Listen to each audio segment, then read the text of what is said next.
All right, gamers, we got to address this.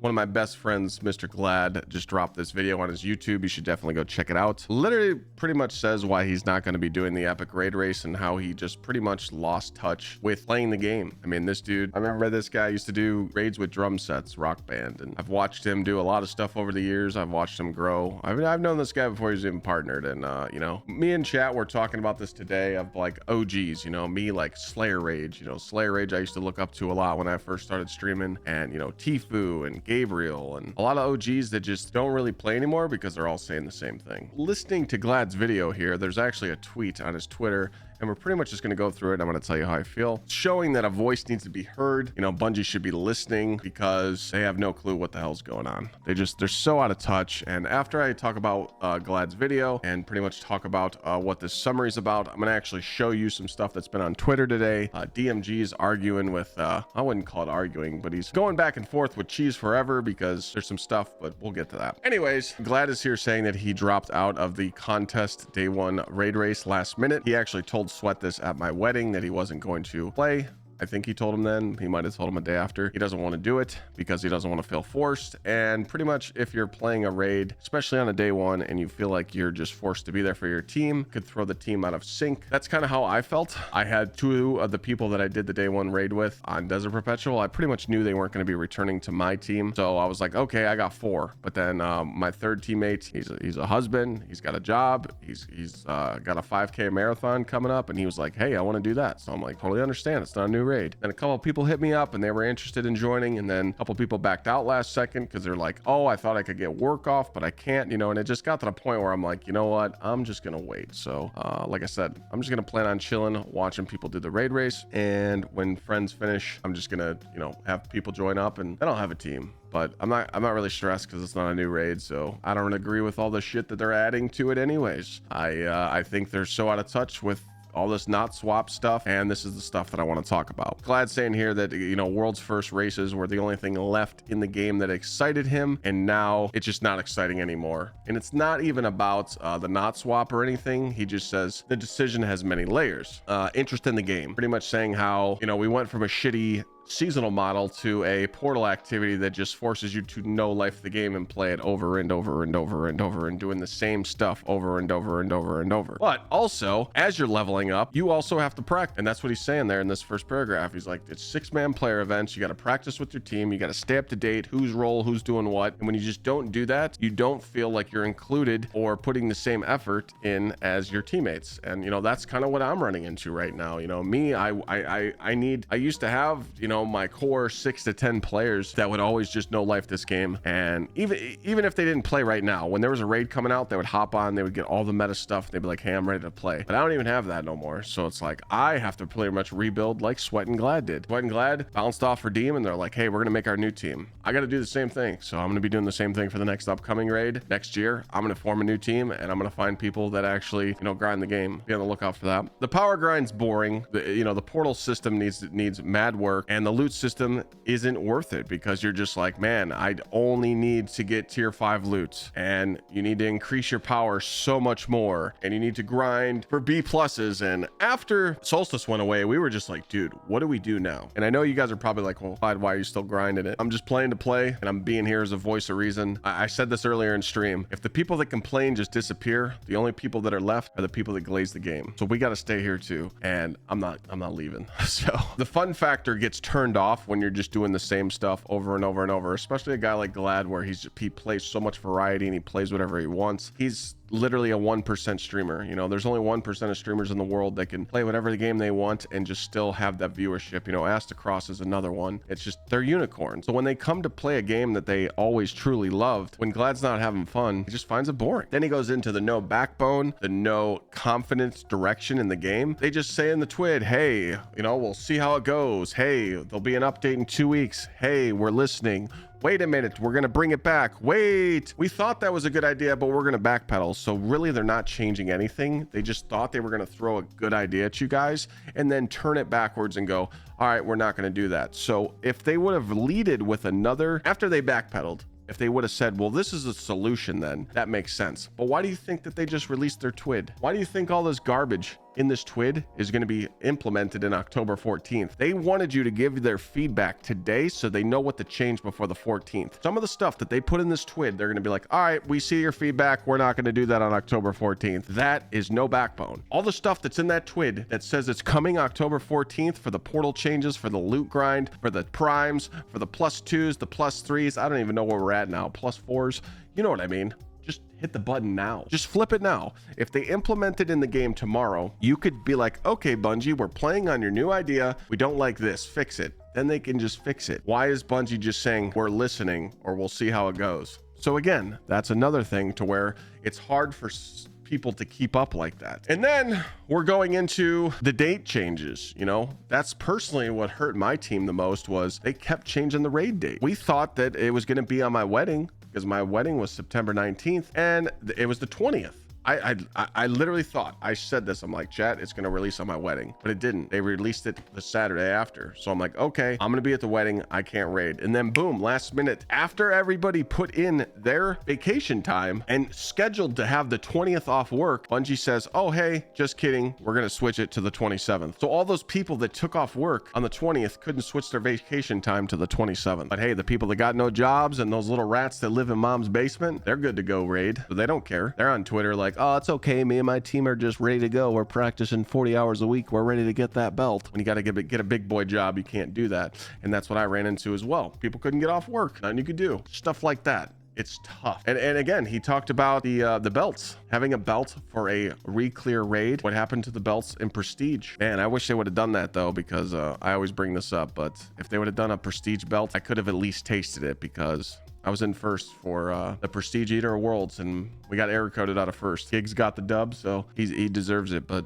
man, I was close. I was that close. But still, like, if you're gonna especially do a belt, like, they should have just done like rings or something. Doing a silver belt is kind of like, oh well, it's a silver belt, it's not a gold. But what about the other raids, the other hard mode raids, the other prestige raids? You know, it's kind of just something weird. And also, let's just point out this: they knew that they were going to show the belt in the TWID, the silver belt. You know that the same day they sent Snazzy Rock and his team the picture of their gold belt, kind of a coincidence, right? That's the first time that Snazzy's seen his belt. It's pretty funny that they showed him the gold belt when they were putting the silver belt in this week's TWID. We're talking about not swap here. I think not swap is stupid.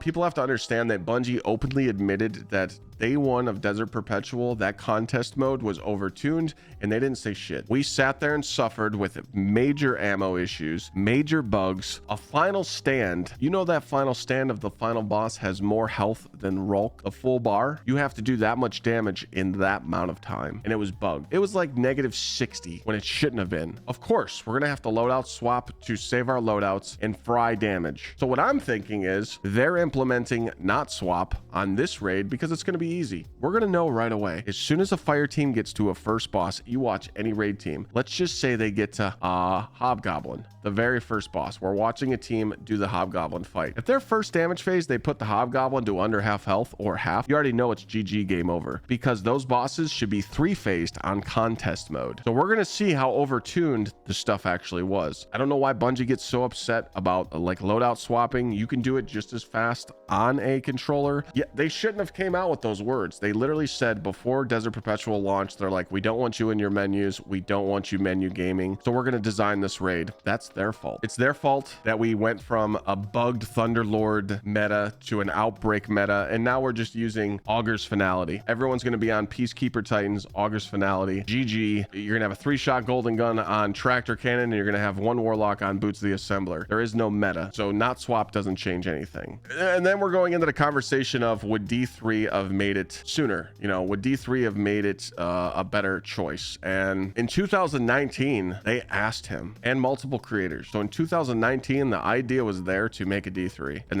they shut it down. I never knew this legit, and I didn't know if people were going to say it publicly, but it's said right here. He's literally saying in 2019, they were talking about making a Destiny 3. You do realize that that was like a year or two after Destiny 2 launched. So it's kind of like they were giving up. Going back to this story, would D3 change it for people? And yes, it would. You got to remember that we're running on a 1975 Tiger engine that supports PlayStation 2. We need to get rid of that Tiger engine. Also, want to point out that the memory leak that's on PC for this game on Destiny 2 on that engine is on Marathon. We don't need to go to an Unreal 5 engine because we know what happens with other Unreal 5 engines. You know, take Borderlands for an example. We just need a better engine. And they've known that for years and they didn't want to do anything. So the fact that they were talking about making a D3 this long time ago and they passed that bag up was a throw. I just think it's bad. And then, you know, we got to go over this part. This is just hilarious. I'm gonna read this word for word. They get their expectations so high and then they're consistently disappointed when they start bitching about how promises aren't fulfilled. You don't say. Year after year, then you have another group of asshats who just glaze the cum from the D2 machine. The weekly reset happens on time and it's like, oh snap, we are back. Bright days ahead. Fucking shut the fuck up. Glaze D's, bro. I mean, it's right. I've been guilty of that. There's been times where I'm like, Destiny's so back, but like, let's be honest here. People know that I'm just saying this for content, you know? I can just title a video like that, like Destiny is so back, but that's for like a short. That's for like a YouTube video, like a YouTube short or a TikTok. It's not a full long video like this one. Final thoughts on this. You don't have to agree with Glad's saying here. You can think of what he said here is not true, but you know, this guy knows his stuff, and it's not just him. It's just he's got the balls to say it. A lot of people want to say this, you know. I'm not quite there yet with you know, the feelings, but I am getting sick and tired of the same old stuff, and I feel bad for DMG because he's just the Twitter punching bag, and we're going to get to that in a second. A bunch of these devs teams and it's not the devs, it's the managers that sit above the devs and make these decisions for the twit and the other stuff. They need to start talking, and they need to like literally just do a live blog and start telling us why they're making these stupid ass decisions, because it's just not happening. I mean, I see more people in the comments section saying, I'm so glad I uninstalled this game years ago. But what they don't realize is they're never going to get that Destiny feeling of how we all have it now to enjoy it. I mean, I enjoy shooting my weapons and I love doing punches with Titan and Melee and Hunter and Warlock, and I enjoy it all, and I can't get that feeling in any other game. That's why I want to install it. And when I took a break and I went and played First Ascendant, when I came back, I felt like Destiny was new again because I haven't played for a while. But this Portal stuff, yikes. So now we're going to talk about the stuff that we've seen on Twitter today with DMG. GsxrClyde tweeted and pretty much said, hey, Destiny 2 team, with your new changes that are coming from the TWID, we're just going to delete our armor and stay at 470 and never achieve higher power level, because if you guys don't know, when you're 470, you can just do easy portal runs and get nothing but tier 5s and get spoiled. That's kind of like the button where you want to be, 470. So if you're looking for something to grind to, that's where you want to be. But the reason why he said this is because you don't want to go into that new delta that they put in the TWID, because you don't want to play at -30 or so. I'm not going to go over all this, but man, when I saw this, I even had to comment on this. So what DMG says here, again, this isn't his fault. This is the devs. He's just the guy. Talking about feedback with the team, we have some quotes and screenshots to share. When people are 550, they can do a GM with no modifiers and get tier 5, or master with just a few. Ladies and gentlemen, when you're 550, do you want to go back and do Grandmaster and Master content for tier 5s? You're probably not missing any tier 5s.